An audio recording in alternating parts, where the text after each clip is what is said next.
Di sebuah rumah tua di Indiana pada tahun 1965, seorang gadis remaja berusia 16 tahun ditemukan meninggal dengan tubuh penuh luka bakar, luka cambuk, bahkan juga lebam-lebam. Siapa yang menyangka bahwa pelakunya adalah seorang ibu rumah tangga bersama dengan anak-anaknya. Bahkan gak cuma itu, anak-anak dari tetangganya pun ikut menyiksa gadis tersebut. Ini bukan kisah film horor guys, ini kisah seorang gadis remaja bernama Sylvia Lincoln.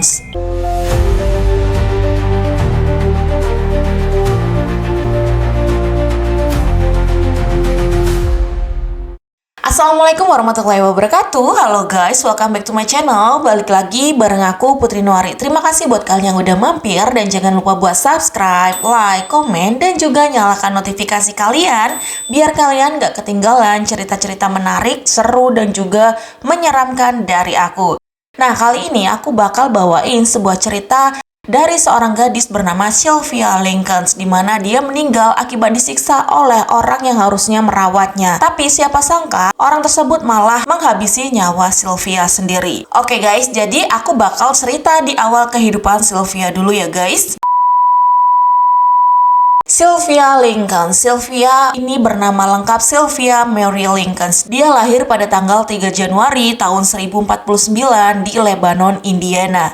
Dia berasal dari keluarga yang cukup sederhana. Dia merupakan anak ketiga dari 5 bersaudara. Ayah ibunya ini bekerja hanya sebagai penjual makanan di tempat hiburan keliling. Jadi kayak dimanapun ada festival, orang tua mereka akan selalu pergi ke sana untuk berjualan. Jadi hidup mereka tuh nggak menentu guys. Mereka selalu berpindah-pindah tempat untuk mencari nafkah, karena dimanapun ada tempat hiburan ataupun festival-festival, maka mereka akan mendatangi tempat tersebut untuk mencari nafkah ataupun berjualan. Nah, Sylvia ini punya 3 kakak dan juga 1 adik. Satu adiknya ini bernama Jenny. Dia juga merupakan seorang perempuan, tapi Jenny ini berbeda dengan Sylvia. Jenny ini menderita penyakit polio, sehingga itu membuat Jenny ini kalau berjalan itu agak pincang guys. Nah, karena pekerjaan orang tuanya juga lah, Sylvia dan juga Jenny sering dititipkan ke tetangga ataupun ke orang yang mau mengasuh mereka, karena nggak mungkin bagi orang tuanya membawa Jenny dan juga Sylvia berpindah-pindah kota untuk mencari nafkah. Nah, sampai suatu hari pada tahun 1965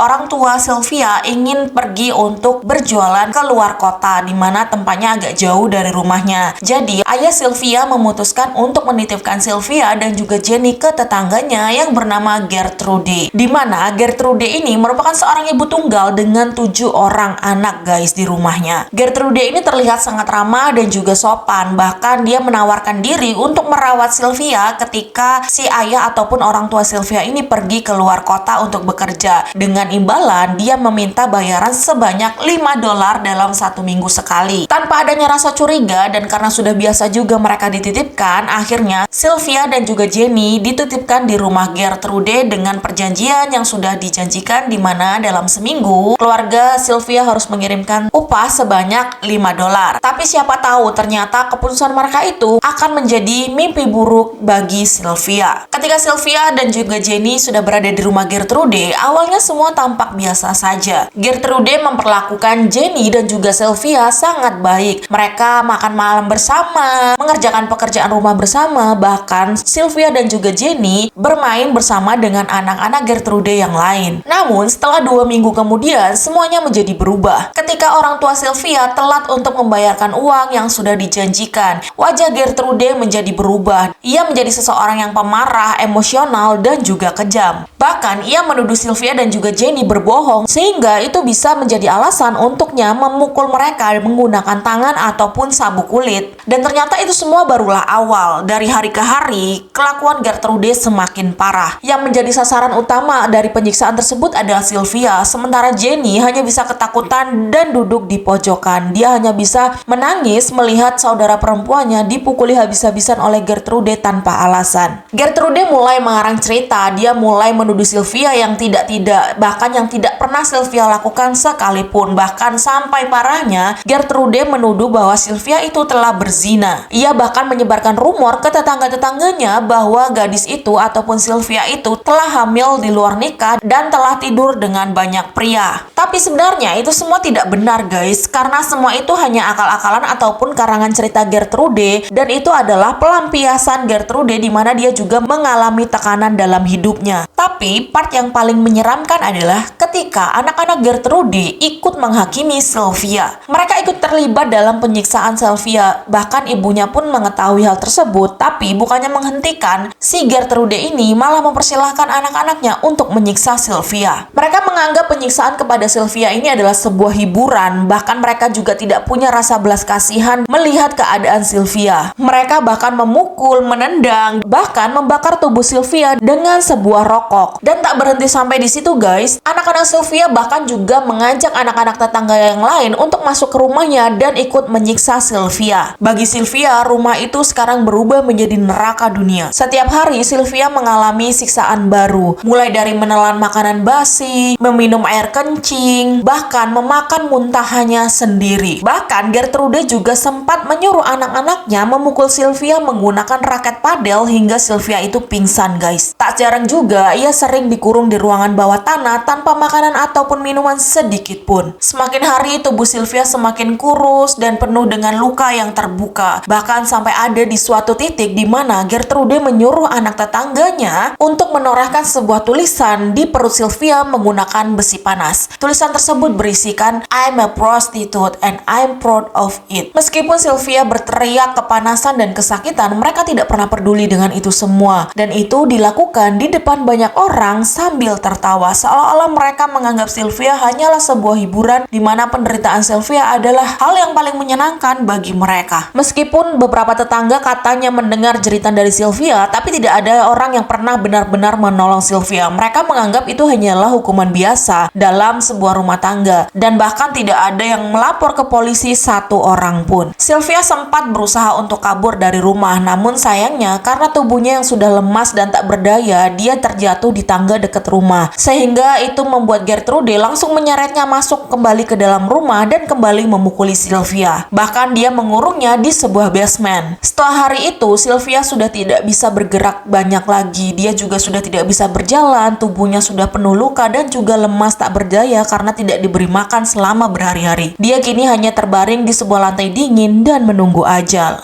Sampai akhirnya pada tanggal 26 Oktober tahun 1965, Sylvia Lincoln ditemukan dalam keadaan meninggal dunia. Tubuhnya penuh luka, giginya patah, kulitnya terbakar, bahkan tulang-tulangnya terlihat menonjol karena dia sangat kelaparan. Dan ketika polisi datang untuk menginterogasi Gertrude, dengan santainya Gertrude hanya mengatakan bahwa Sylvia memanglah hanya anak nakal biasa, jadi aku harus menghukumnya. Jenazah Sylvia kemudian dibawa oleh polisi untuk dimakamkan secara layak, dan ketika saat itu Jenny yang melihat kejadian tersebut diam-diam dia mendekati polisi dan dia mengatakan bahwa dia akan mengatakan sejujurnya asalkan para polisi mau membawanya pergi dari tempat tersebut. Dan akhirnya polisi setuju dan membawa Jenny ke kantor polisi, dan di sanalah Jenny yang merupakan adik Sylvia menceritakan semua apa yang dia lihat dan apa yang terjadi kepada Sylvia, dan itu akhirnya membuktikan bahwa Gertrude adalah dalang di balik semuanya, dan Gertrude lah yang bersalah atas kematian Sylvia. Atas kesaksian Jenny dan semua yang sudah diceritakan oleh Jenny, dan setelah diperiksa semuanya sesuai, akhirnya pada tahun 1966 Gertrude dinyatakan bersalah atas pembunuhan tingkat pertama dan dijatuhi hukuman seumur hidup. Anak sulungnya yang bernama Paula dijatuhi hukuman pembunuhan tingkat 2, sedangkan beberapa anak tetangga lain ada yang mendapat hukuman yang cukup ringan. Namun sepertinya keadilan tidak sempurna ya guys. Sepertinya ini tidak adil bagi Sylvia karena Gertrude akhirnya dibebaskan pada tahun 1985 setelah dia dipenjara hanya selama 20 tahun. Bahkan Jenny, adik Sylvia, datang dalam sidang pembebasan tersebut, dan di sanalah Jenny mengatakan bahwa saya harap dia bisa memaafkan dirinya sendiri, tapi saya tidak akan pernah bisa melupakannya. Dan seperti itulah kisah tragis Sylvia ini berakhir guys. Meskipun dia meninggal atas perlakuan yang tidak adil, namun sepertinya pelakunya tidak benar-benar dihukum secara adil, dan semoga Gertrude bisa mempertanggungjawabkan apa yang telah dia lakukan di kehidupan selanjutnya. Dan kasus ini menjadi titik paling penting dalam sejarah hukum perlindungan di Amerika. Dari tragedi Sylvia inilah akhirnya Amerika membuat sistem pelaporan kekerasan anak yang lebih ketat. Bahkan atas kepergian kepergian Sylvia di Indianapolis, ada sebuah taman kecil yang bernama Sylvia's Child Advocacy Center. Dan katanya itu didedikasikan untuk mengenang gadis kecil tersebut yang belum sempat tumbuh dewasa. Sylvia Lincoln tidak pernah mendapatkan keadilan penuh, tapi kisahnya menjadi peringatan bagi dunia bahwa diamnya lingkungan bisa membunuh lebih dalam dari kekerasan itu sendiri.